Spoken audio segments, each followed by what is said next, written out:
Hey, what's up guys? Koolaid here. Welcome to another episode of Killing Time with Koolaid. Before we get started on the mail questions, I just want to talk a little bit about that awesome intro you saw. This was designed, for the most part, back when I did my intro contest.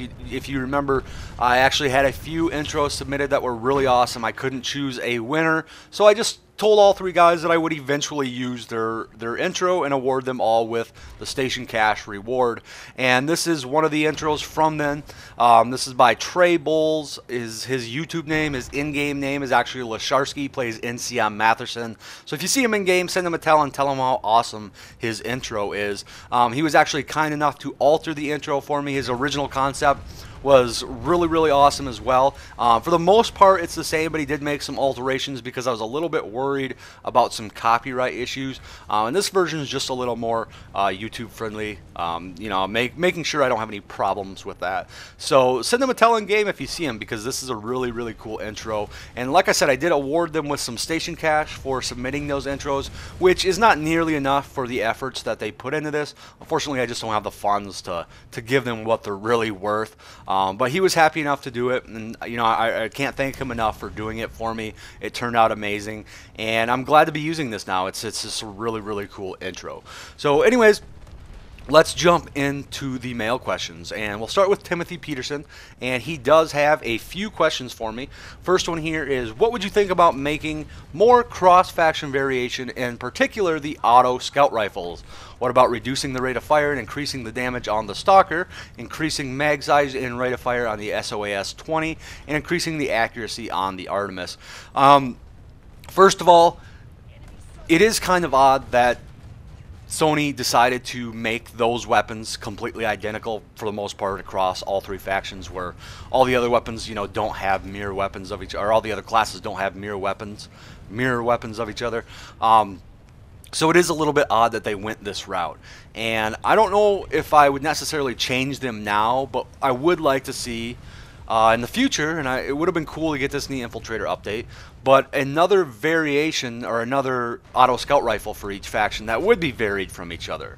I don't know if, he suggests some balancing stuff or some ways to change these. Just increasing the accuracy of the Artemis probably isn't enough to make it too much different, unless you're not really buffing the other ones. But if you're increasing the mag size and the rate of fire of the SOAS-20 and just increasing the accuracy of the Artemis, that's not going to really balance them out too much. But I would probably leave these the way they are now, but I would just like to see 3 new scout rifles introduced in the future. I think that would be cool. I would definitely make them different. I wouldn't make them mirrors of each other like the ones we currently have. So I do like this idea. I am on board with that. And whether it's something we'll get in the future, I'm not really sure, since we just got the Infiltrator update. But I wouldn't doubt it either. I do think that's a good idea. He also asked, what would you think about allowing the Galaxy to carry flashes, harassers, or a lightning? This is something I've thought about for a while. I think this would be a cool idea. There's obviously some balancing stuff you'd have to think about here, and it would have to be on test for a while. But I think this is cool, and I actually would not limit it to lightnings. I would actually throw MBTs on there as well. What I basically have is a carry limit, or you could set it up where the Galaxy can carry so many, or has so many available slots, and say a flash would take up 1 slot, so you could carry 12 flashes. A harasser might take up 2 or 3 slots, so you could carry maybe 6 or 4 of them. Same with a lightning, and then an MBT would probably have to take up like 4 or 6 slots, so you could carry 3 or 2 of them. But I wouldn't just limit it to harassers, lightnings, and flashes. I would throw the MBTs on there as well. You'd just be able to carry less of them. I'm not sure. Like I said, it would have some balancing stuff that would have to be worked out.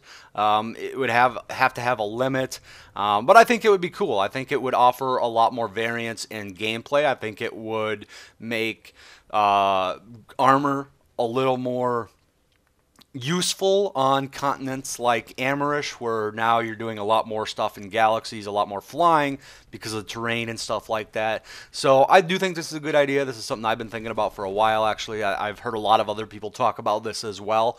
It would just have to be implemented in a way that is fair, and you're not going to be able to drop like 12 MBTs or 12 lightnings on one base and just completely armor zerg it. So I do like this idea though. And he also wants to know, what would you think of wing-mounted slots for the Lib? Things like rocket pods or chain guns could be put here. I don't like this idea, and I'll tell you exactly why. Right now, with the Tank Buster, a good Liberator pilot can pretty much solo a ground target in one pass. You know, even a Sunder, I think. I'm not exactly sure of the Tank Buster's capabilities. I suck too much at flying to get a full use out of it. But whatever a pilot can't kill, the belly gunner can easily finish off. So if you start incorporating alternate fire weapons like rocket pods and chain guns in combination with that tank buster, you're just getting too strong, I think. And at that point, the Liberator basically becomes a fighter that's a little bit slower, that can withstand a lot more damage, that also has 2 gunners on board. So I don't really like that idea. One thing I could see working, and I've thought about this for a while as well, is possibly have bombs on the wing. And I've actually come up with like 2 variations of how this would work. You could have your anti-armor bombs and your anti-infantry bombs. The anti-armor bombs would have a much smaller blast radius, but they would do really good direct hit damage. The anti-personnel or anti-infantry bombs, maybe you'd have more of them on each wing. They would be more like a cluster bomb where they do very little direct damage, but they would have a bigger blast radius. And to balance this out, I would make it so basically you would have to go resupply your bombs after each time you drop them. If you wanted to just sit there and do bomb run after bomb run, you'd have to go back to your base every time or to a landing pad and resupply every single time. That's how I would really balance them. It would just become kind of annoying. They would basically be a secondary unless you were going out of your way to do bomb runs. Other than that, and that still might be too powerful. I mean, I haven't put a lot of thought into this. If it's something that I would like to see on test, obviously, before it ever went live. But I like that idea more so than putting rocket pods or chain guns on the wings. I do think that would just be a little bit too strong on a Liberator. Next, Chelonia Midas, sorry for the pronunciation, wants to know, when the release on PS4 actually happens, are you going to try anything particular to tailor your videos to attract console members? Or are you going to just treat PS2 as a PC game for the purposes of your channel? Short answer is no. I mean, as far as I know, the PS4 version is going to work and run exactly like the PC version. So I don't know exactly how I could tailor towards the PS4 player. I'm obviously not going to be playing it on PS4 since I don't have one and I have no plans of buying a PS4.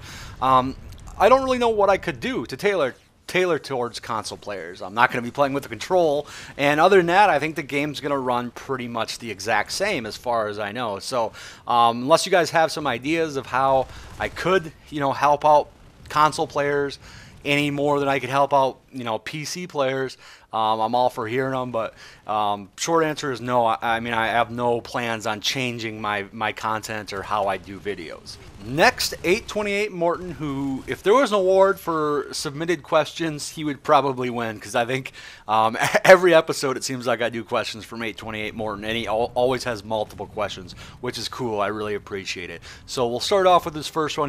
He says, what would you think if max weapons could be destroyed separately from the max itself? If the weapon was directly hit by explosive weapons, the max would have to resupply at an infantry terminal to get the weapons back. I don't really like this idea, and I'll tell you exactly why. I think it would be too random. I don't think people would be aiming towards the max weapons. I think it would be too hard to hit. I think every time it basically happened, it would just be a random effect. I don't think it would add too much to the overall gameplay, except it would make playing maxes a lot more annoying because your weapon would always be broken and you'd have to go back and hit that resupply terminal. So not really a big fan of this idea. He also asked, what would you think if maxes had rocket pods for an ability? The pods would fire a volley of small, low damage dumbfire rockets. You would have a limited amount of volleys, and it would have a very long reload time. You could also have a short range single shot flak or anti-infantry canister shot available or ability. At first glance, this sounds like it might be overpowered, but I don't think it would be that bad, especially if you had to give something up in order to use it. Say you couldn't use charge anymore, it went in that same slot. Or maybe even if it went in the defensive slot where you had to give up flak armor or kinetic armor or your auto repair. And then if you throw in a long recharge time, I don't think it would be that bad. Personally, I probably wouldn't even use it over something like that. It sounds like it would be too good, but really, if you're playing an anti-infantry max, all the carnage that you're dishing out is going to come from your primary weapons. So one volley of rockets every 30 seconds isn't going to be that big of a difference. And I'm all for adding diversity to maxes. I think that's one thing that the max lacks. You just don't have very many options to equip on your max currently.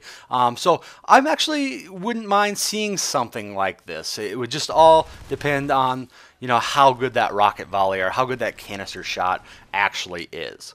And then last, he wants to know, what would you think if engineers could deploy their mana turrets on the back of harassers? It would prevent the engineer from using their repair tool inside the harasser. And this, again, might sound overpowered at first, but I actually think this would be really cool. What's the difference if you have an engineer sitting on top of a mountain or if you have one in a harasser? Obviously, you would still be able to kill them out of the back really easily. They wouldn't be able to repair, so you'd be at a slight disadvantage there. And really, in the current state of the harasser, I think anything that could make it a little more fun or useful would be good. Now, I do think they're doing a balance pass again on the harasser in the future. I think they're going to make it a little bit stronger. I think they realized that they over-nerfed it when they did nerf the harasser. But I think this would be really, really fun, and I think it would put harassers back on the map, whereas currently the only time I use a harasser is for transportation or to run people over, and I don't think they designed a vehicle simply to run people over. So I think this would be a cool, really fun idea. Again, like everything else, I would like to see it on test for a while before it were to actually go live, because for all I know, there could be some ways to exploit this and it could become extremely overpowered. So I do like the idea, though. And for our final question of the day, Jonathan Cooper asks, what do you think about infiltrators dealing with vehicles? Maybe some form of hacking that disables, interrupts, or damages vehicles. It could be an overload mechanic that the driver is aware of. It could temporarily disable a vehicle from doing anything for a while, or it could disrupt the optics similar to EMP grenades. Do you think infiltrators should have means of dealing with them at all? This is an interesting question, and it requires a little bit of a lengthy answer because, you had people on the forums and stuff saying that infiltrators should have C4, every other class has it. That's completely ridiculous. C4ing tanks as an infiltrator would be incredibly easy. There would be really not much skill involved at all. You kind of have to, really alter vehicles as a whole to make that even possible, and that's not something I would want to see. I would like to see some form of vehicle hacking, however. And this wouldn't necessarily mean you could go up to a vehicle like it wouldn't work like a turret. You wouldn't be able to just go up, they're not aware, and you just pop them out of their vehicle, jump in, and steal it. I wouldn't want something like that. That would be too strong, I think. But some sort of vehicle hacking, I think, would be cool.